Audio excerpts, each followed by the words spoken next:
कुर्रा शम्सुल अफाजिल हज़रत अल्लामा साहिबजादा कारी मोहम्मद नूरुद्दीन साहब अल क़ादरी से मुल्तमिस हूँ कि वो तशरीफ़ लाएँ, ज़ेब मिंबर हों और आज के इस मौका की मुनासबत से हमारी समाअत में महजूद में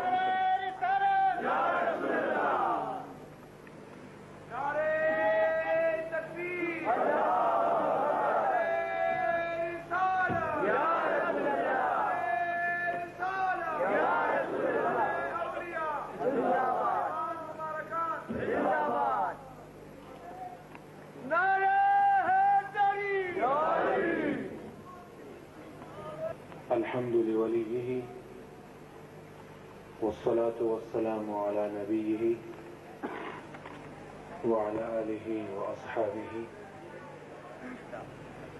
क़ाल अल्लाहु तआला व तबारक फ़ी शानि नबिय्यिना मुख़बिरन व आमिरन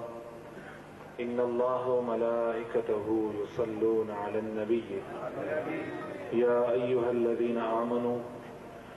सल्लु अलैहि व सल्लिमू तस्लीमा। अल्लाहुम्मा सल्लि अला सय्यिदिना व नबिय्यिना मुहम्मदिन व अला आलिहि व इत्रतिहि बिअददि कुल्लि मालूमिन लका।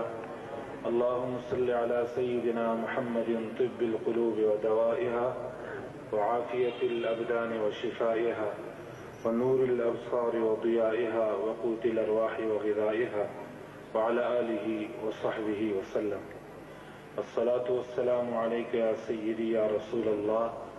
अस्सलातु वस्सलामु अलैका या सय्यदी या हबीब अल्लाह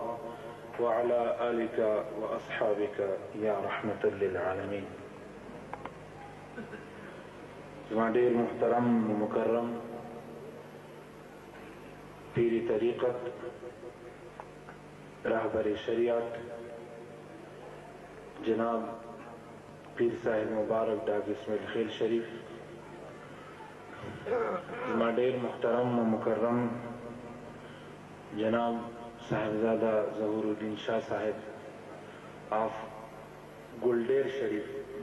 साहिब मुबारक ने चकलम दा नुम और इदल अगी फरमाई च दा तोरडेर शरीफ ने दा गुलडेर शरीफ। ज़मादेर मुहतरम जनाब सैयद असद अली शाह साहिब,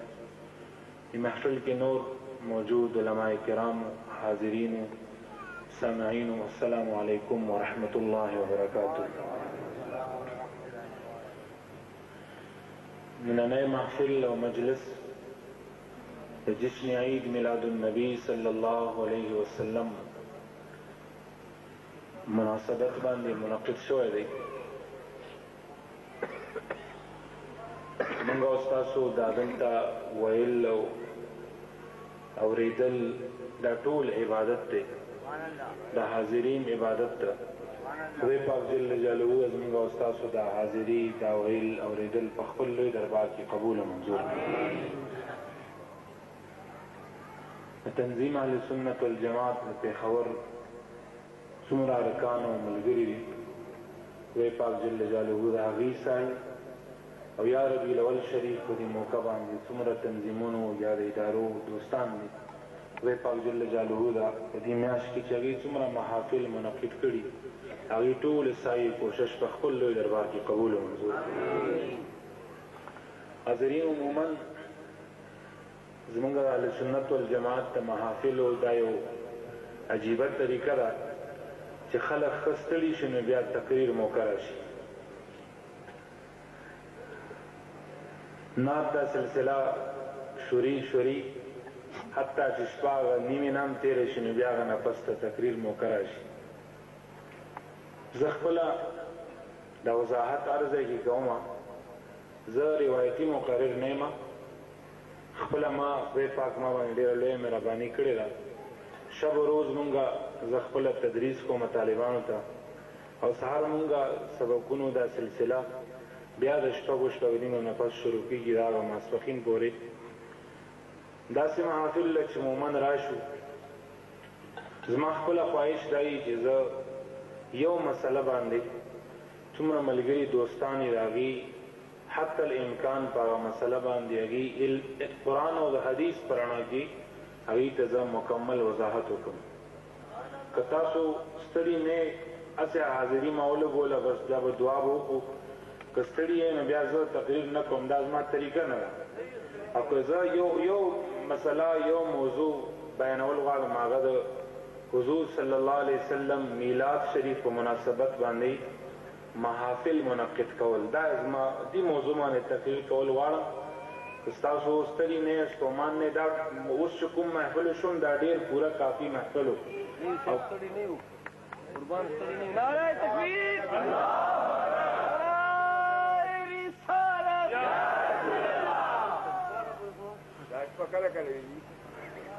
حاضرینو د اهل سنت والجماعت په دې میاشت کې چې کوم ځای کې دا محافل منعقد کړي دې محافل میلاد شریف د محافل او خلاصہ غرض او مقصد د حضور صلی الله علیه وسلم شان بیانول دي صلی الله علیه وسلم شان بیانول دي میلاد شریف عمدہ معنا ده کہ جلوس سے ربیع الاول کہ دا جلسی دی کہ درود السلام دا محافل دی دا طول خلاصہ و مقصد دا حضور نبی کریم صلی اللہ علیہ وسلم شان سیرت اخلاق فضائل و شمائل بیانول دی اور دا زمون دعوی دا چې په دې معنا باندې ما تاسو ته د میلاد شریف کوم معنا وکړه د پیغمبر علیه السلام شان بیانول په دغه معنا باندې زموږ دعوه ده چې میلاد صرف د اهل سنت والجماعت طریقه نه ده بلکې میلاد دا سنت د الله جل جلاله هم دی دا میلاد دا سنت د انبیاء کرام هم دی او میلاد دا سنت په خپل د حضرت رسول الله صلی الله علیه وسلم هم دی او دا میلاد سنت او طریقه د صحابه او تابعین او ائمه مجتهدین او د څلور واړه سلسلو صاحبان او د تمام مذاهب علما محدثین او سنت او طریقه ده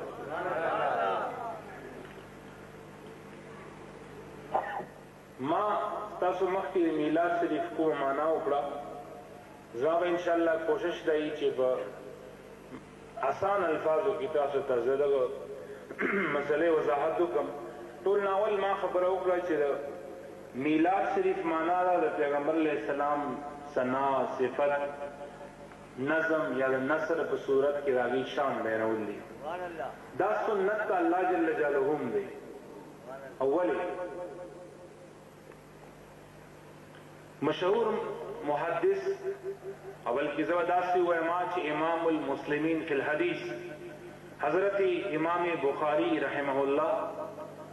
بخبل تصنیف صحیح البخاری کی دویم جلد کے رضی آیات پر تفسیر کی ان اللہ و ملائکتہ یصلون رضی آیات پر تفسیر کی اگر وہ تفسیر کرے رہے اگر رضی خبری دلیل لے کہ میلاد داؤن سنت اللہ جل جلالہ دے اگر فرمائی کہ یہ آیات لاندی تفسیر کی ان اللہ و ملائکتہ یصلون لاندی امام بخاری فرمائی کہ اللہ جل جلالہ درود سمانا دا خدای پاک د درود ویلو څه مقصد دی هغه فرمایي صلات الله ثناؤه علیه عند الملائکه امام بخاری فرمایي چې د خدای پاک د درود ویلو معنا دا ده چې د ملائکو په مجلس کې د حضور صلی الله علیه وسلم شان او صفت بیانول دي همدغه معنا د میلاد ده دلته موږ هم ناست یو د خلکو په مجلس کې ناخوان یا یو عالم نظم یا نثر په صورت کې د پیغمبر علیه الصلاۃ والسلام شان بیانې عمدغه کار عمدغه طریقہ الله جل جلاله د خدای پاک په خپل د ملائکو په مجلس کې د حضور صلی الله علیه وسلم ثنا او صفت بیانې او دا معنا امام بخاری د درود د الله جل جلاله کړی او بیا علمی او نقطه بیانوم دا آیات چې کوم دی دا عربی د ګرامر په حساب باندې دا جمله اسمیه ده او دا کوم صيغه باندې کوم لفظ باندې چې الله جل جلاله د خدای پاک د درود ذکر کړي دا لفظ یصلون دی دا فعل مضارع صيغه ده د دې دواړو الفاظ استعمال علما یو نقطه بیانې چې دا الفاظ په دې خبره باندې دلالت کوي چې دا همیشه یعنی ان الله و ملائکته یصلون معنا دا چې بشک الله جل جلاله هر وخت او همیشه هر کله د ملائکو په مجلس کې د حضور صلی الله علیه وسلم مدح او صفت بیانوي. دا د الله جل جلاله سنت او طریقه ده. او یو رسمی میلاد مجلس د پیغمبر علیه السلام د شان منعقد شوی د هغې بیان قرآن مجید کې الله جل جلاله کړی دی. فرمایي وَإِذْ أَخَذَ اللَّهُ مِيثَاقَ النَّبِيِّينَ. خدای پاک فرمایي یاد کا هغه وخت چې خدای پاک کلکه وعده واخیسته د انبیاء کرامو نه. څه وعده واخیسته؟ الله جل جلاله ازل کې د انبیاء کرامو د ارواحو نه دا وعده واخیسته لما آتیتکم من کتاب وحکمه، ما تاسو له یو کتاب او شریعت درکړی. ثم جاءکم رسول مصدق لما معکم، بیا به وروسته وخت کې تاسو له یو پیغمبر راشي مصدق لما معکم، هغه به تصدیق کوونکی د ستاسو سره چې کوم کتاب او شریعت دی راغی. لتؤمنن به ولتنصرنه. خدای پاک یو لک څلوېښت زره انبیاء کرامو ارواحو نه دا وعده اخلي چې هغه نبي آخر الزمان چې د کوم پیغمبر په وخت کې راغی په هر پیغمبر باندې لازم دی چې په هغه نبي آخر الزمان باندې به ایمان هم راوړي، د هغه مدد او نصرت او تعاون به هم کوي. بیا الله جل جلاله اخر کې فرمایي قال اقررتم واخذتم على ذلكم مصري، تاسو ما سره په دې وعده کې اقرار کوئ. انبیاء کرامو له جواب ورکړو چې موږ قالوا اقررنا اله العالمین، موږ دا اقرار کوو چې نبی آخر زمان باندې به ایمان راوړو. قال فاشهدوا وانا معكم من الشاهدين، تاسو هم ګواه اوسئ، زه هم په دې وعده او په دې قرارداد باندې ګواه یم. زما دې آیات ذکر کولو مقصد هغه خپل مطلب ته راځم چې د ملائکو په مجلس کې یا رسما الله جل جلاله د حضور صلی الله علیه وسلم شان بیان کړی دی. دې آیات په ضمن کې علماو یو علمي نقطه بیان کړې ده،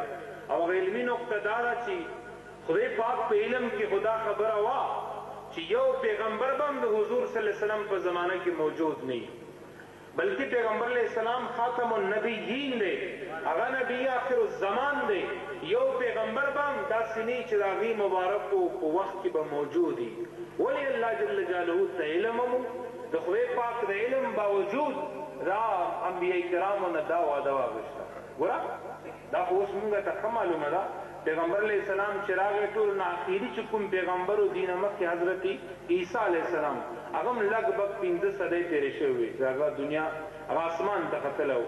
هغه خدای پاک ته دا علم و، د هغه علم باوجود الله جل جلاله د انبیاء کرامو نه وعده واخیسته. ولې؟ د هغې جواب علماو دا ورکړی چې دغه وعدې اخیستلو او د انبیاء کرامو ارواحو نه دا وعده اخیستل چې تاسو به خامخا په نبی آخر الزمان باندې ایمان راوړئ، دې وعدې صرف مقصد او غرض دا و چې الله جل جلاله د تمامو انبیاء کرامو ته د خپل حبیب صلی الله علیه وسلم شان او مرتبه بیانول. دغه معنا او مقصد د میلاد دی. الله جل جلاله خپل سنت او طریقه ده او قرآن مجید تاسو راوالی. قرآن مجید کی بار بار د پیغمبر علیہ السلام د پیدائش د دنیا تر راتګ د پیغمبر علیہ السلام صفت اخلاق او شمائل بیان شوی دي. ما ته عالم وی چې میلاد کول بدعت دي، ما ورته چې بېشک په خپل کور کې په خپل جامع مسجد کې د میلاد مه کوه، دا بدعت دی. ته چې 15 وخته په محراب کې ودرېږي، 2 وخته خاموش او 3 ټیمه جهرن د قرآن تلاوت کې دام د پیغمبر علیہ السلام شان دی او دا میلاد دی. بېشک مه کوئ میلادونه، دا بدعت دی. په قرآن چللی په خپل محراب کې کوم قرآن چللی دا قرآن ټول د حضور صلی الله علیه وسلم اخلاق او کمالات او فضایل کې ودرېږي، 2 وخته خاموش او 3 ټیمه جهرن د قرآن تلاوت کې دام د پیغمبر علیہ السلام شان دی او دا میلاد دی. بېشک مه کوئ میلادونه، دا بدعت دی. په قرآن چللی په خپل محراب کې کوم قرآن چللی دا قرآن ټول د حضور صلی الله علیه وسلم اخلاق او کمالات او فضایل قرآن بلولے یا ایوہ النبی انا ارسلناک شاہدا والضحى واللیل اذا سجا بلولے علم نشرح لک صدرک بلولے چرتب یا ایوہ المزمل لولے چرتب یا ایوہ المدثر لولے. قرآن چی سوک لولی پا محراب کی لولی پاگا پا تلاوت محفل کی لولی دا ټول د حضور صلی اللہ علیہ وسلم اخلاق کمالات و صفات کی. او دا سنو تکبیر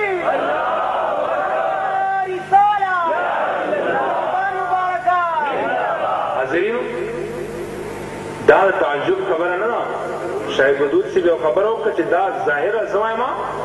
چې زه دا دین چې را رسېدلی دا د میلاد برکت دی. دا خبره ځان ځای کې کوم هغې زه راځم دې خبرې وضاحت داخلي کوم په ما ووایي چې اخلاق او صفات د قرآن مجید دا د پیغمبر علیه السلام د اخلاقو نمونه دا موږ ځان نه کوو یا یو عقلي دلیل دی یا سم یو مثال بیانو. د عالم اسلام مشهور شخصیت امام مسلم رحمه الله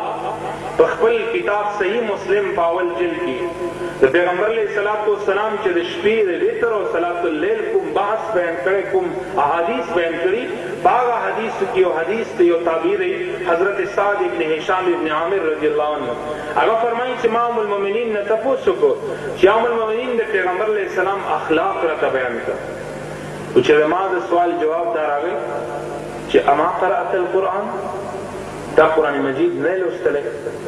ما دا فهم کړه چې دا به د قرآن مجید چرته مخصوص صورت ما ته ښایي چې ما ورته چې نعم ما لوستلی قرآن مجید. چې المؤمنین راته جواب کې فرمایي چې ته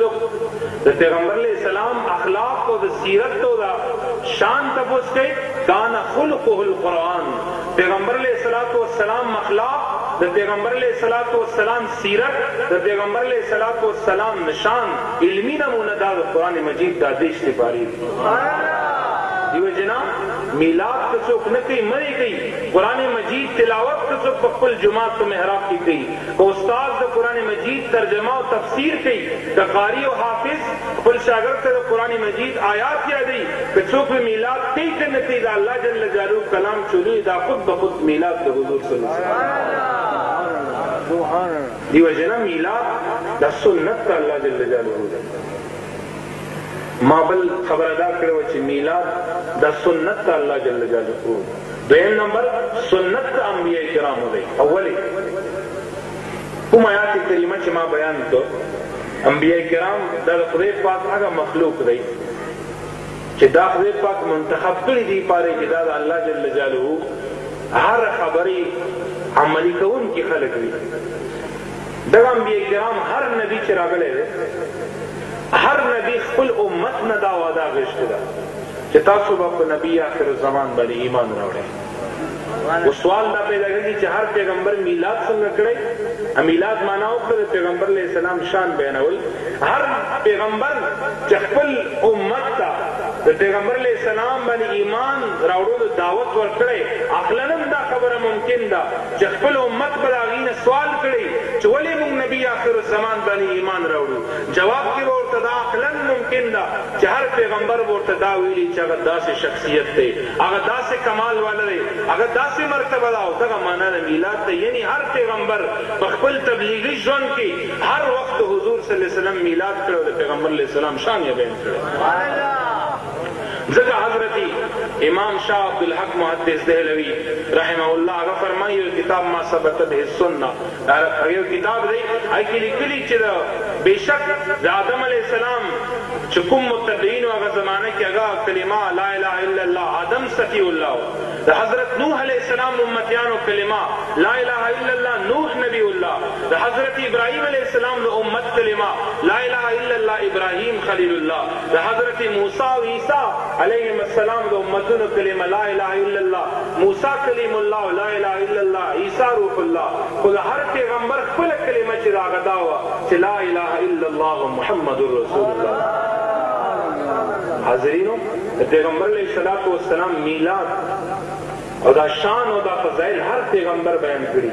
او رسما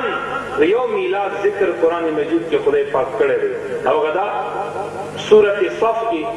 الله جل جلاله د حضرت عیسی علیه السلام کوم بیان کړی دی د هغې بیان په ضمن کې یو آیات کې یو حصه مبشرا برسول یأتی من بعد اسمه احمد. حضرت عیسی علیہ السلام یو مجمع کې ودرېده خپل امتیانو کې یو وسیع داسې انداز باندې تقریر او وعظ وفرمایل چې دا ټول مجمع کې خلکو وجړل خلک په ژړا شو. یو حاضرینو کې یو کس ودرېد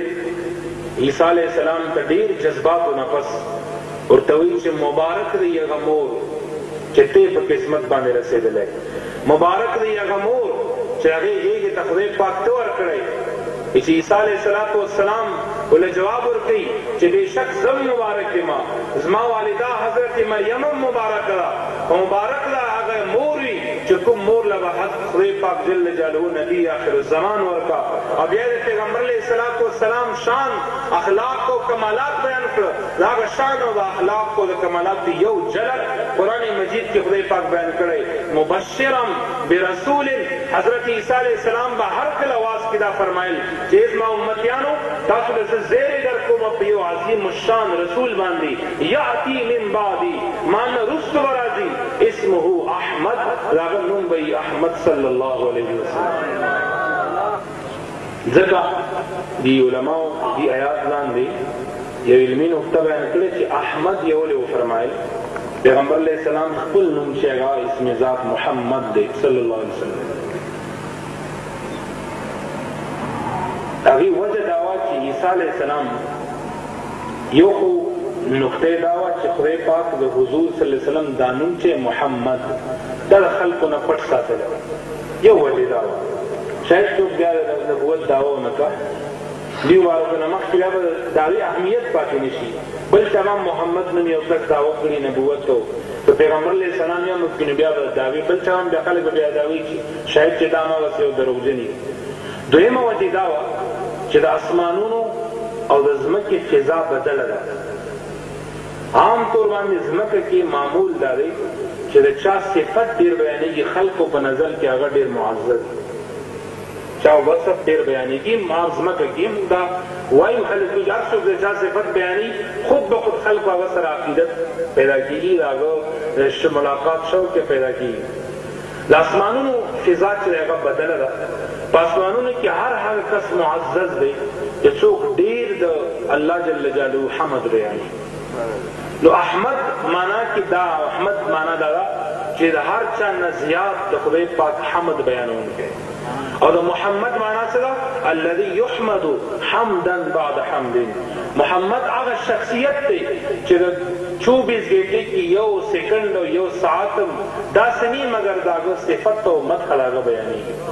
د خدای پاک جل جلاله د ځمکې د فضا مطابق حضور صلی الله علیه وسلم نه نوم ورکړه محمد او د اسمانونو د حالاتو د فضا مطابق چې اسمان کې معزز هغه کس دی چې هغه د خدای پاک ډېر حمد بیانوي ځکه پیغمبر علیه السلام نه شهرت ورکړه په احمد صلی الله علیه وسلم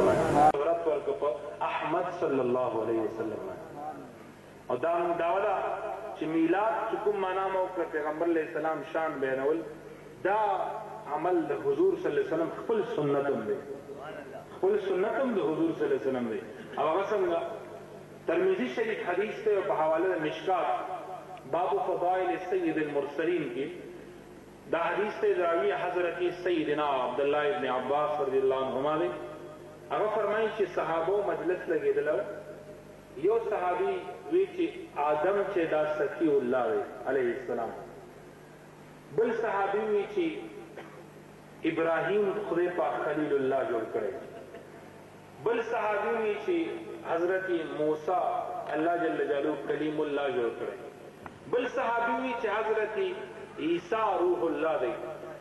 حضرت عبدالله ابن عباس سے فرمایي چې دومره حد پورې خبرې وشوي دا و چې حضور صلی الله علیه وسلم د خپلې حجرې مبارکې نه بهر شو او بیا فرمایي چې صحابو ستاسو کلام ما واورېد تاسو به دې باندې تعجب کوئ چې ابراهیم خلیل الله دی تاسو به دې باندې تعجب کوئ چې عیسی روح الله دی تاسو به دې باندې تعجب کوئ چې موسی کلیم الله دی تاسو به دې باندې تعجب کوئ چې حضرت آدم صفی الله دی خبر شئ کاغا دغه صفاتو باندې موصوف دي زه حبیب الله یم او بیا یې وفرمایل چې دې باندې خبر شئ چې ورځ د قیامت باندې لواء الحمد جنډه زما په لاس باندې تمام انبیاء کرام به زما د جنډې لاندې جمع کېږي او څومره موحدین د خدای پاک جل جلاله منونکي خلک دي هغه ټول به زما د جنډې لاندې جمع کېږي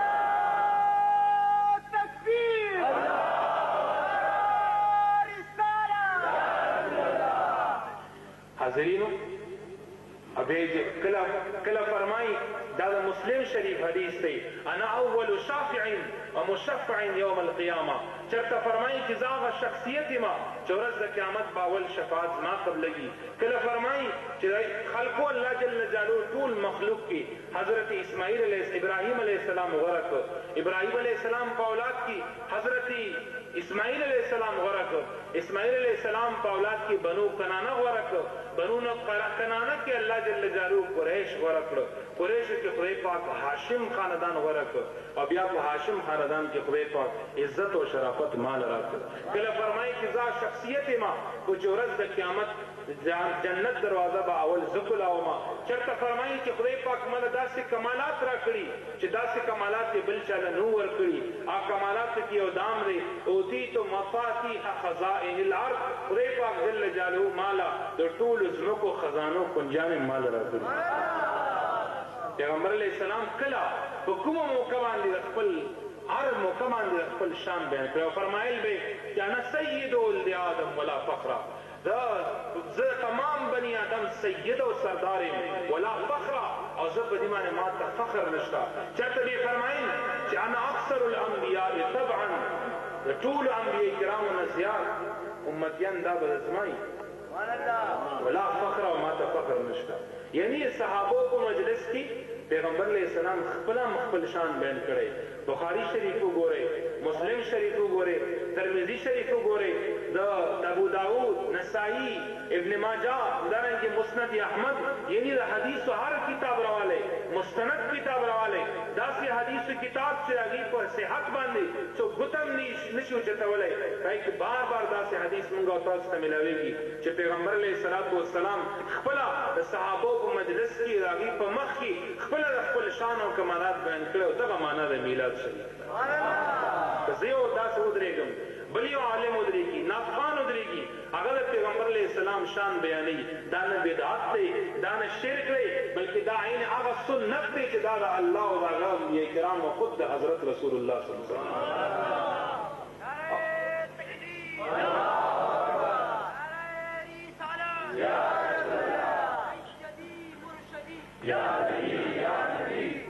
حضرین بیا دا میلاد زه دا وایم چې کله صحابه چې دا دین اسلام دا پیغام رسولی هر ځای کې میلاد کړی دی او تاسو به زما دا واجب ښکاري ولې صحابه چې تللي دي نو هغوی چې چاله اسلام دعوت ورکړی نو څه شی موضوع یې څه وه کوم شی رغبت کوم شی یې سره و خلقو له ایمان دعوت ورکولو کې بنیادي هغې کوم شی کومه طریقه باندې خلقو له رغبت ورکړی خلقو کې اسلام طرف ته مایل کړي دي خلقو له کې اسلام مینه محبت ورکړی هغه صرف ذات بابرکات تو حضور صلی الله علیه وسلم دی دا صحابه تللي دي دنیا هر ګوټ ګوټ کې د پیغمبر علیه السلام شان او کمالات بیان کړي او د هغه صحابو د کمالاتو بیانولو دا وجه ده چې اوس دنیا کې هر ځای کې په هره خطه کې اسلامي کتابونو کې د پیغمبر علیه السلام معجزات او د پیغمبر علیه السلام کمالات او صفات موجود زه له مثال بیانوم یو صحابي دی حضرت کعب بن مالک رضی الله عنه دا هغه فرمایي چې پیغمبر علیه السلام چې کله باغی وارکو دا حدیث ترمذی شریف حدیث دی فرمایي چې کله باغی وارکو طبیعت کې بسط و خوشحالی بوا استنار وجهه او بیا فرمایل کانه قطعه قمر او کعب مالک سے فرمائی چې پیغمبر علیہ السلام مخ مبارک کی بچی دیواروں کو چې بسط کو طبیعت کی بے کلاوی وا خوشادگی وا استنار وجهه دیواروں کو مخ په پړکیدل چمک به کول او تشبیه سے بیانی کانه قطعه قمر دومره خپله و دومره زلاندا او دومره چمک وو وې دا د سلسله سپوږمۍ او ټوکړه یو حصہ حضرت انس ابن مالک سے فرمائی چرته دا سے فرمائی چې ما مسستو دیباجا ولا حريرا علينا من كف رسول الله صلى الله عليه وسلم ما نو ریخم یو قسم نرم شیم د پیغمبر علیه السلام د تلی مبارک نه لیدلې صحابو چې دا شمایل بیان کړي هر ځای کې د بیان کړي د پیغمبر علیه السلام اخلاق او کمالات بیان کړي حاضرینو دا د انبیاء کرامو سنت دی د صحابو سنت دی او دا کومه منعقد کوو یاد لري دي دغه ډیر دي فضایل او کما یو وضاحت لکومه ما نه د سوالم چا کړو بېشک دا میلاد په دې معنا باندې سنت د الله جل جلاله دی، د انبیا کرامو دی. دا خو دی د هغې دا سوال کړی ما نه چا چې تاسو د هر کال ولې کوئ؟ بس یو پیری وکړئ خبره او ختمه. تاسو د هر کال ولې کوئ؟ بدعت پکې دا دی. سوال دا دی چې څوک بدعت په معنا باندې پوهېږي نه، یوازې یو فیشن جوړ شوی چې دا بدعت دی او دا شرک دی. فیشن دی یو بس بحث او بیان او یو فیشن جوړ شوی دی. زه تاسو ته دلیل درکوم چې مونږ هر کال دا ولې کوو. مونږ خو به دا توره وکړو چې یو کال او بل کال به دا میلاد محفل جوړ کړو. د پیغمبر علیه السلام خپل سنت څه وو؟ واورئ دا حدیث، دا د مسلم شریف حدیث دی په کتاب الصوم کې. دا حواله ذکر کوم چې چا که زړه کې څه شک وي دا کتاب مسلم وګوري. مسلم شریف حدیث دی په کتاب الصوم کې، باب الصوم یوم الاثنین. دا یو باب دی، یو عنوان دی، یو چپټر دی. په دې کې دا حدیث امام مسلم نقل کړی. فرمایي چې پیغمبر علیه السلام نه دا تپوس وشو چې ستاسو پیر په ورځ باندې روژه ولې نیسئ؟ پیر په ورځ باندې روژه ولې نیسئ؟ د دې مبارکو له ډېر مختصر جواب ورکړو. فرمایي فیه اولدتو، زه پیر په ورځ باندې روژه ځکه نیسم چې پیر په ورځ باندې پیدایش مال شوی، زه د خپل میلاد شکریه او خوشحالي ده. ځکه نیسم چې پیر په ورځ باندې پیدایش مال شوی، زه د خپل میلاد شکریه او خوشحالي ده.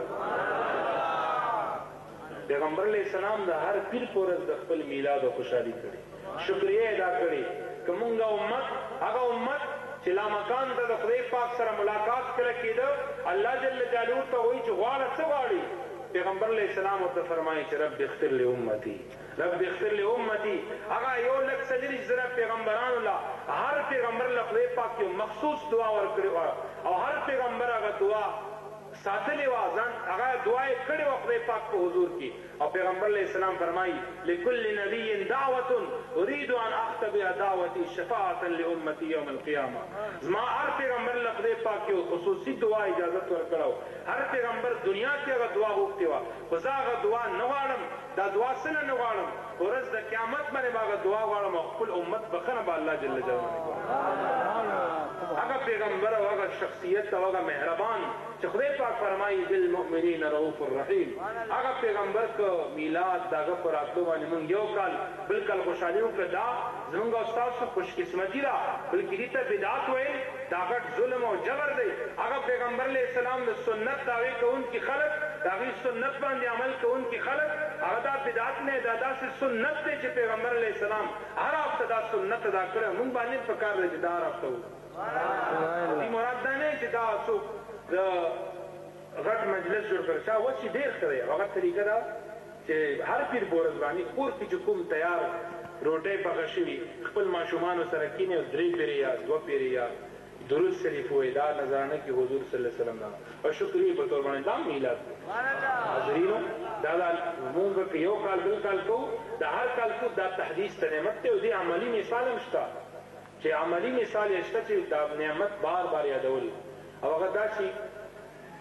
پیغمبر علیه السلام چې کله مدینې منورې ته راغی، یهودو به 10 محرم باندې روژه نیوه. پیغمبر علیه السلام چې کله راغی یهودو مې تپوس وکړ. دا حدیث بخاري شریف کې هم شته، مسلم شریف کې هم شته او په کتاب الصوم کې دا حدیث دی. تپوس یې ترې وکړ چې تاسو هر پیر په ورځ باندې دا هر محرم باندې 10 محرم باندې ولې روژه نیسئ؟ یهودو له جواب ورکړ چې دا مونږ یو شکریې په طور دا روژه نیسو. هغه شکریه دا ده چې الله جل جلاله زمونږ بني اسرائیل په دغه ورځ باندې د فرعون د ظلم او د جبر او استبداد نه خلاص کړي وو. نو هغې په شکریه کې مونږ هر پیر په ورځ باندې هر 10 محرم باندې روژه نیسو.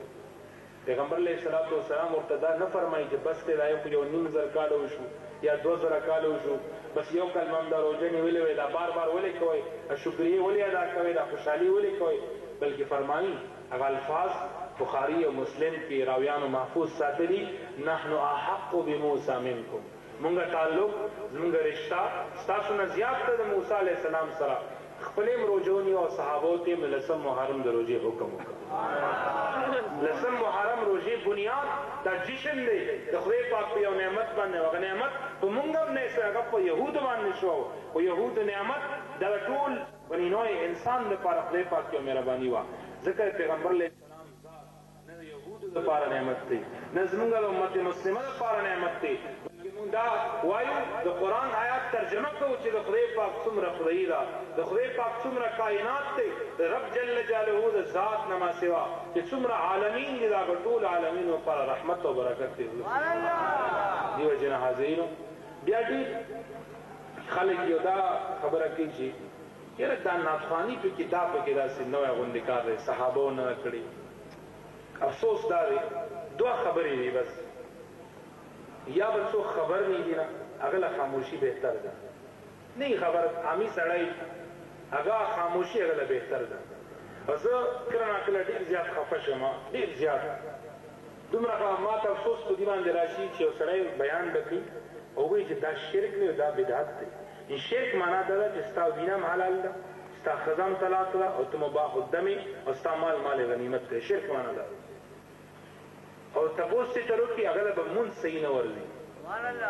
هغه به د خپل ایمان تعریف نشي کولی. دومره افسوس خبره. پیغمبر علیه الصلاة والسلام اخیری خطبه عمومي چې فرمایلې د احد شهدا او مزار الله دی مبارک ټول احادیثو کتابونو کې شته. او اخر کې بیا فرمایي چې صحابو تاسو نه ما شرک ویسته، بالکل بنیاد نه شرک ختم کړ. زه چې تاسو باندې یېرېږم صرف په دنیا یېرېږم، تاسو نه به دین چې خرابوي څه ورله خرابوي، دنیا بیا ورله خرابوي. شرک ما تاسو د یخ نه ختم کړی. او کمال دا چې خپل غلطۍ دا خپل لکه کردار خپل ځان پټي چې خلکو ایمان او دنیا باندې خرڅ کا هغه پټولو پر دا شرک دی او رټې لګولې ده. که کو سره امي خو خیر دی، هغه خو بس به خاموشي تر د عالمي معلم نه دا خبره نه پکار. بخاری دا وګوري، مسلم شریف دا وګوري، دا حدیث کتابونه وګوري. یو حواله اینات په سلسله باندې تاسو ته وړاندې کوم. هغه داسې امام بخاری رحمه الله کو بخاری شریف اول جلد کې په کتاب التهجد کې یو عنوان دی. عنوان دا دی چې که څوک مصروفي، هغه امام بخاری هغه باب او چې کوم عنوان لیکلی هغه دا دی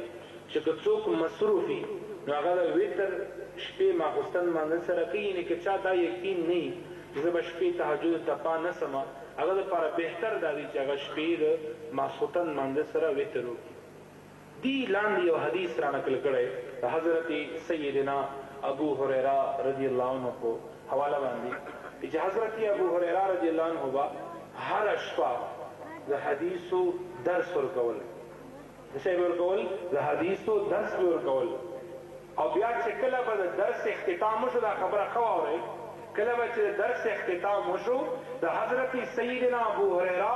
معمول دا و چې د حضرت سیدنا عبدالله ابن رواحه لکه څنګه حضرت حسان ابن ثابت ناتخوان صحابی د حضور صلی الله علیه وسلم د دربار یو ناتخوان صحابی حضرت عبدالله ابن رواحه دی. دا راوي فرمایي چې ابو هریره رضی الله عنه معمول دا و چې هر شپه د حدیثو درس په اختتام کې هغه نعتونه به یې ویل چې کوم عبدالله ابن رواحه د حضور صلی الله علیه وسلم په شان کې لیکلي. د صحابو معمول دا و چې هر شپه درس په اختتام کې د خپل حدیثو درس اختتام یې د حضور صلی الله علیه وسلم په نعت باندې کړی. افسوس دا څوک دوه حدیث دکه شیخ الحدیث او شیخ تر جوړ شي، بجای د دې چې هغه د کوم پیغمبر حدیث بیانوي هغه سره د محبت او قربت نورم زیات شي، هغه باغي شي، هغه نه هغه د خولې نه داسې کلمات دي چې هغه کلمات د عالم څه کوي چې مسلمان زیب و زینت هم نه ګرځي. دې وجې نه حاضرینو دا نعت د صحابو سنت دی، دا نعت د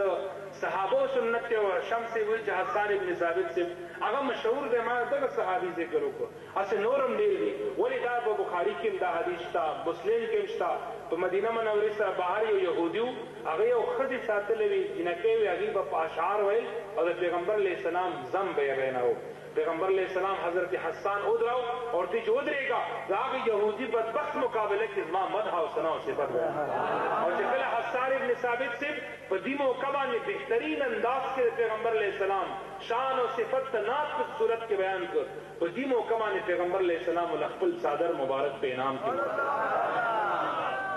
اگر فرمائی اگر حدیث اگر دنات شمس فرمائی تھی وَأَحْسَنُ مِنْكَ لَمْ تَرَ قَطُّ عَيْنِي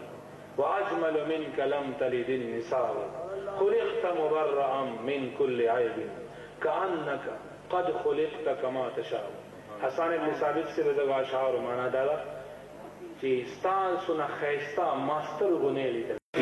وَأَحْسَنُ مِنْكَ لَمْ تَرَ قَطُّ عَيْنِي وَأَجْمَلُ مِنْكَ لَمْ تَلِدِ النِّسَاءُ خُلِقْتَ مُبَرَّأً مِنْ كُلِّ عَيْبٍ كَأَنَّكَ قَدْ خُلِقْتَ كَمَا تَشَاءُ حسان ابن ثابت سے بدگا اشعار مانا ڈالا کہ ستان سنا خیستا ماستر گنے لیتا اور ستا سنا حسین چرته یو مور نه دی زیږولی او با فرمایي چې خدای پاک د ته د عیوبو نه داسې پاک پیدا کړی گویا چې ستاسو څنګه خوښه وه همغسې یې پیدا کړي حاضرینو دا صحابو سنت عناب دا محافل د میلاد دا چې مونږ کوو په دې بنیاد یې کوو او دا هم یاد لرئ لکه څنګه شاید صاحب وضاحت وکړو چې مونږ دې باندې د پیغمبر علیه السلام چېرته دا تصور ونه کړی چې هغه شان مونږ اوچته وو شان د پیغمبر علیه السلام دومره بلند دی چې د هغې علم چې څومره د هغې خدای پاک جل جلاله سره دی او زه به هغې دې مناسبت باندې عربۍ او شاعر دی هغې یو شعر ویلی هغه به هغې یو عربۍ او شاعر و هغې یو نعت ولیکل او نعت په آخر کې یو دوه اشعار یې لیکلي هغه فرمایي ما إن مدحت محمدا بمقالتي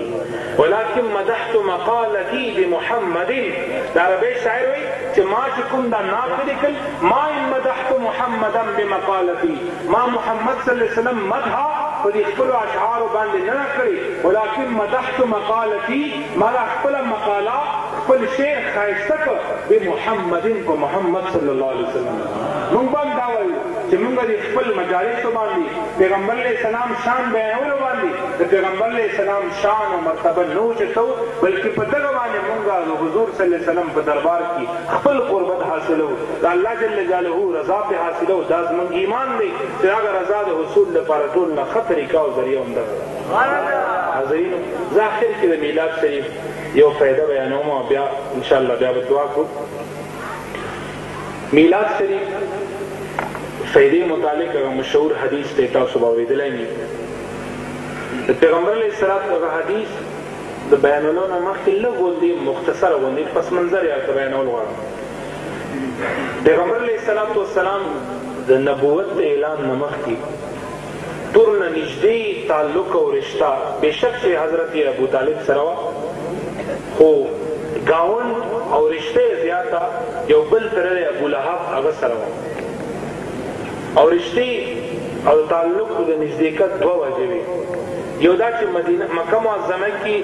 بالکل دیوال په دیوال باندې کورونه دا د پیغمبر علیه السلام د ابولهب سره و او دویم دا چې د ابولهب په دو زامنو باندې د پیغمبر علیه السلام دوه لوران مبارکې هغه هغې ته پیغمبر علیه السلام په نکاح کې ورکړې وې غر چې رخصتي یې نه وه شوې هغه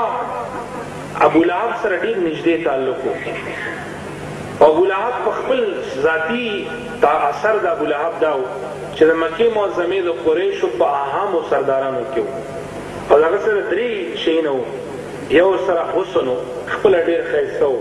راته د ابولهب ویم ځکه چې لهب ویلی شي د اور سپین شغلې ته اور یې سره شغلې یو سپینې شغلې ته وایي دا سپین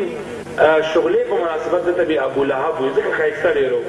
دویم ورسره دولت ډېر و او دریم ورسره دا وه چې پوه او زیرک سړی او خپل اولاد او خاندان او بچي هم ډېر دا ابولهب چې کله پیغمبر علیه السلام د اسلام دعوت ورکړ د مدینې مکه معظمه کې د چې کوم رد عمل و د پیغمبر علیه السلام د دعوت خلاف دا ډېر غیر متوقع و داسې نه و پکار ابولهب بېشک کفر دی کړی وی خو دومره مخالفت او شدید مخالفت هغه سره دا نه ښایېدل بلکې څنګه کردار چې حضرت ابو طالب سے ودا کړو که هغه نه وی کم از کم دونه دشمني خو نه وه پکار او دشمنی څومره حد لوا هغه د مکې معظمې بې ادبه ګستاخان ولید ابن مغیره امیه ابن خلف ابو جهل هغه بې ادبه ګستاخان هم دومره بې ادبه نو لکه څومره چې دی او هغې مثال تاسو وړاندې کوم کله چې دا آیات نازل شو وانذر عشیرتک الاقربین الله جل جلاله فرمایي چې ته خپل نږدې خپلوان ټول ویروه د الله د عذاب نه ابو لهب پیغمبر علیه السلام صفا په غونډۍ باندې وخت ویې فرمایل چې یا صباحا دا مکې معظمې معمول لو چې هم اعلان به کېده لوډ سپیکر خو ونه په دې غر باندې به خلک کتل او دا الفاظ به وي چې یا صباحا بیا به ټول خلک راجمع شو پیغمبر علیه السلام چې کله ودرېد ټول د مکې معظمې قریشو ځوانان زلمي بوډاګان مشران که څوک مریضانو هغې خپل نایبین ولېږل چې لاړ شئ محمد صلی الله علیه وسلم څه اعلان وکړي ټول خلک جمع دي پیغمبر علیه السلام د مکې معظمې خلکو له تمهید په طور باندې د دعوت ښه انداز کې وړاندې کولو لپاره یو تمهید بیانوي هغه وایي فرمایي چې د مکې معظمې خلکو که زه تاسو ته ووایم چې دوی غرونو شاته یو لښکر را روان دی او مکه معظمه فتح کوي او ستاسو کورونه قبضه کوي ستاسو ماشومان غلامان کوي ستاسو غلامان کوي یا ستاسو قتل کوي تاسو به زما په دې خبره باندې یقین ولرئ ټول حاضرین د قریشو چې هغوی یک زبان دا ورته وایي چې ته امین یې او ته صادق یې د امین او صادق په ضمن کې یو خبره کول غواړم هغه ورځ باندې نبي حق صاحب هم دا خبره وکړه دا خلک لګیا دي سیرت النبي کانفرنس کا او وایي چې دا امین او صادق او اخلاق کې دا خو ابو جهل هم نه ده ما خبره پوهېږئ دا خو هندوان هم مني دا خو عیسایان هم مني چې هغه داسې شخصیت او داسې انسان و مونږ انسان بېشک انسان دی خو مونږ دا وایو چې بعد از خدا بزرگ توی قسم مختصر داسې ویل پکار دي دیو جنه دا امین او صادق دا صفات خو هغه مکې معظمې هغه شدترین مشرکان هم منل بلکې عقیده او صفت څنګه پکار دی ایمان څنګه پکار دی حضرت ابوبکر صدیق رضی الله عنه صحابو کې چا پوښتنه وکړه چې تا د ټول نه بهترین عمل څه شی دی هغه پکار دی چې دا جواب ورکړی چې سجده تبلیغ جهاد جواب کې فرمایي النظر الى وجه رسول الله صلی الله علیه وسلم پیغمبر علیه السلام مخ مبارک ته کتل دا ټول نه بهترین عمل حاضرینو دا امین او صادق کتاب جواب چې مشرکینو مکی طرف نه ملاو شو پیغمبر علیہ السلام ورته دعوت ورکړي چې اوس داسې یو عذاب بل را روان دی او هغه د جهنم عذاب دی د خدای پاک طرف نه دی ای د مکې معظمې خلکو تاسو ما د قوم خلک یې تاسو ډېر مستحق یې ځکه چې مشرکان یې د باطلې خدایانو عبادت کوئ یو ذات ومنئ او دا کلمه ووایئ چې لا اله الا الله محمد رسول الله مجمع کې ټول خلک واپس شو یو بدبخت ابو لهب او د لاس روچت او هغه الفاظ احادیثو کتابونو نقل کړي زه هغه الفاظ وایم هغه وایي چې تبا لک یا محمد الهذا جماعتنا هلاکت ته یې محمد صلی الله علیه وسلم تعالی ابتدایي له دې خبرې پاره موږ دا ټول را جمع کړو رب جل جلاله هم ډېر غیرتي ذات دی ډېر زیات غیرتي دی په جواب کې دا صورت نازل کړه چې تبت یدا ابي لهب وتب او کمال خو بل دی تاسو قرآن مجید کې چا مطالعه کړي ډېر عمیقه مطالعه انبیاء کرامو کې کوم پیغمبر باندې سوال شوی دی هغه پیغمبر خپله د هغې جواب ورکړی خو د پیغمبر علیه السلام چا بېادبي یا ګستاخي یا داسې یو اعتراض کړی د هغې اعتراض پیغمبر علیه السلام د هغې جواب خپله نه ورکړی بلکې هغې جواب خدای پاک قرآن مجید کې ورکړی او د الله جل جلاله دغه الفاظو تبا لک یا محمد د ابولهب دغه الفاظو جواب کوم دغه الفاظو باندې کوي فرمایي تبت یدا ابي لهب وتب خدای پاک فرمایي چې هلاک نشي هغه لاسونه د ابولهب چې د پیغمبر علیه السلام ګستاخي یې پکړې ده دغه ابولهب په دې حالت کې مردار شو بس د وفات نه چا خوب کې لیدلی هغه روایت حضرت امام بخاري رحمه الله په خپل صحیح البخاري کې په دویم جلد کې په کتاب الرضا کې ابواب کتاب النکاح کې یو باب دی ابواب الرضا کې دا حدیث ما غالبا 967 صفحه یا څنګه ده خو زه صفحه رحمه الله په خپل صحیح البخاري کې په دویم جلد کې په کتاب الرضا کې ابواب کتاب النکاح کی او باب دی ابواب الرضا کی دا حدیث ما غالبا 967 صفحه یا څنګه دا خو د صفحه ځکه نور عموما داسې چې چاپ بدلی یو مطبع یو پریس بدلی نو هغه صفحه کې فرق کی خدا باب حواله زور کوم هغه امام بخاری الفاظ داری اور یا بعض اهله بشر حیبه د خاندان بعض خلکو په بد حیات باندې ابو لهب ولید یعنی عذاب کی دې تفصیل شارح د بخاری فتح الباری والا مصنف هغه علامه ابن حجر سے هغه مور کړی تفصیل د امام جلالدین سیوطی الحاوی الفتاوی کې یو کتاب راغلی یو میلاد باندې رساله لیکلې ده پای کې هغه وضاحت کړی چې دا حضرت عباس رضی الله عنه پیغمبر علیہ السلام بل تر دی ورته چې ما ذا لقیتا تا سره څه معامله وشوه څه چلو شو ابو لهب له جواب کې وایي چې لم القى بعدكم در بخاری شریف الفاظ دی غیر انی سقیت هذه بعتاقتی ثویبتا ته جواب ورکړي ابو لهب چې تاسو نه پس ټول شر دی خي طرف ته مور دی ګس طرف ته مو دا تفصیل علامه ابن حجر سے کړی امام جلالدین سیوطی سے کړی شاه عبد الحق محدث دهلوی کړی هغه فرمایي چې دا ابو لهب ته جواب کوي چې دا ما ټول اور دی خو دومره قدر خبره ده انی سقیت هذه زدغه دوه غوتونه ماته یخي وبه ملاوږي او هغه یخي وبه ولې ملاوي دي هغه مرتضی وجه بیانوم دې حدیث باندې پیدو پاره کله چې ابو لهب ته پیغمبر علیہ السلام پیدایش شو او د زیاره او لراغه نو د چې زیاره کوم راوړل د ابو لهب خپل وینځو صویبه نامه هغه صویبه چې کله زیاره راوړ نو ابو لهب هغه زیاره کې د صویبه آزاد کړه او ته چې ځا ته ما خپل وراره عبد الله سید د بچی په زیاره کې آزاد او دا دی خاندان لپاره ډیره باعث خوشاله زکه وا چې پیغمبر علیہ السلام والد محترم حضرت سیدنا عبد الله سے پیغمبر علیہ السلام پیدائش نه څو میاشتې مخکې وفات شو نو هغه یو خاندان کې دا ډیره عجیبه خبره چې هغه څوک وفات شي او هغه نارینه اولاد نه او بیا هغه وفات نه پس امید او هغه بیا نارینه اولاد پیدا شي خاندان لپاره ډیر د خوشاله خبري ځکه ابو لهب ته چې دا صویبه زیره راوړ چې محمد صلی الله علیه وسلم پیدا شوی هغه په صلی الله علیه وسلم باندې نه پیژاند صرف په دې پیژاند چې زما ورور عبد الله سیب زوی هغه پیدا شوی نو دا وین زی آزاد کړه دا ابو لهب چې وایي چې زما ته اور دی جهنم کې پروت یم خو دومره چې دغه ګوتو نه ماته یخي وبه ملاوږي وجه څه ده بعتاقتی ثویبتا ما چې د پیغمبر علیہ السلام د پیدایش او د میلاد په خوشحالی کې کومه وین د ثویبه آزاده کړې وه د هغه د میلاد د خوشحالی د برکت هر پیر پرد ما ته دغو ګوتو نه یخي وبه ملاوږي په دې حدیث باندې تمام محدثین را لګېدلي بحث یې کړی د هغې د بحث چې کومه خلاصه علامه ابن حجر په فتح الباری کې داسې کوي چې هر کله ابو لهب غوندې منسوسي کافر معنا ده چې قرآني کافر دی که څوک قسم وخوري چې ابو لهب جهنمي دی دا سړی قسم کې حانس نه دی هغه ابو لهب د پیغمبر علیه السلام میلاد باندې صرف دې نظریه باندې خوشحالي وکړه چې دا زما وراره د عبدالله صاحب زوی دی محمد دی د هغه ته هم دغه میلاد صله ملاوږي هغه مسلمان چې کلمه گوی هغه مسلمان چې موحدي هغه مسلمان چې رسالت باندې عقیده‌ای پنځه وخت رب ته سجده لګوي روژه نیسي زکاتونه ورکوي هغه مسلمان چې په دې عقیده باندې خوشحالي وکړه چې دا محمد رسول الله دی هغه ته به څنګه صله نه ملاویږي خامخا به صله ملاویږي او بیا دې ضمن کې علماو یو علمي بحث کړی دی هغه دا چې دا شریعت فیصله ده چې کافر ته د نیک عمل صله نه ملاویږي کافر ته د نیک عمل صله نه ملاویږي ابو لهب ته ولې د میلاد صله ملاو شوې ده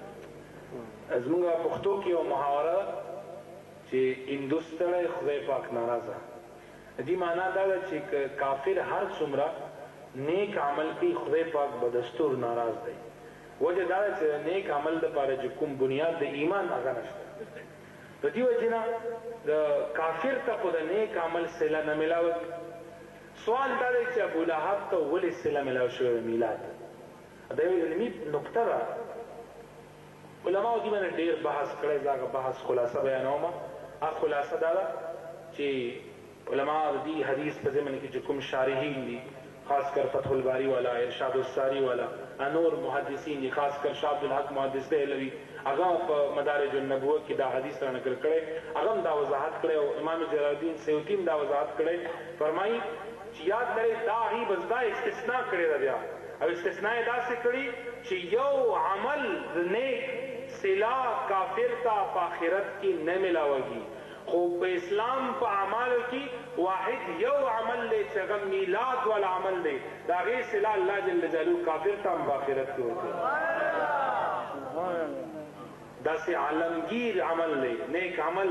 जगह सिर्फ आलम इस्लाम हल को सर ताल्लुक नहीं लरी बल्कि आलम कुफर जो कुम काफिरान भी अगीन कदा अमल का खुदे पाक को दा से लौर की च आखिरत की अजाब न खुद अखलास नहीं खुदे पाक बोला अजाब की सरा वाली तखफीफ रावली। हाज़रीन दा महफिल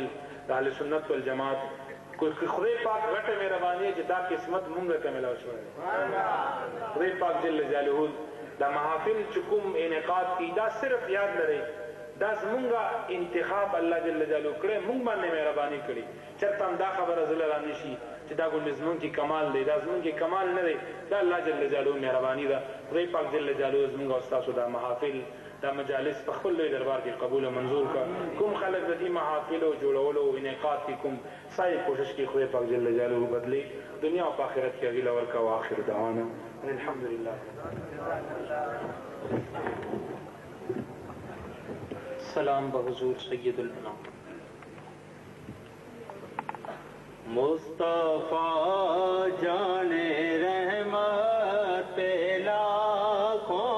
सलाम, शमाए बज़ में हिदायत पे लाखों सलाम, शमाए बज़ में हिदायत पे लाखों सलाम। एक मेरा ही रहमत दावा नहीं, एक मेरा ही रहमत पे दावा नहीं, शाह की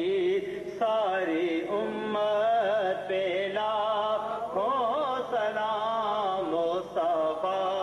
जाने रहमत पे लाखों सलाम, शमाए बज़ में हिदायत पे लाखों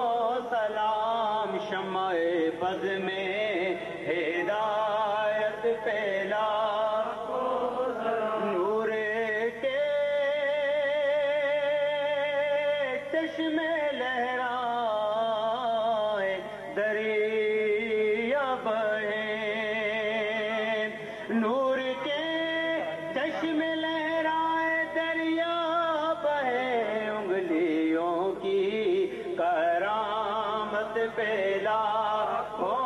सलाम, मुस्तफा जाने रहमत पे लाखों सलाम, शमाए बज़ में हिदायत पे लाखों सलाम, शमाए बज़ में हिदायत पे लाखों सलाम। अस्सलाम रहमतल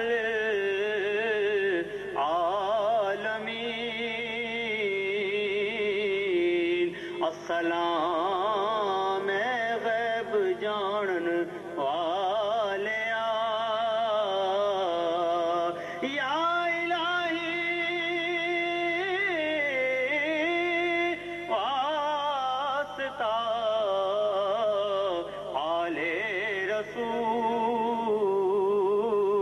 और ये सलाम आजिज़ाना हो कबूल।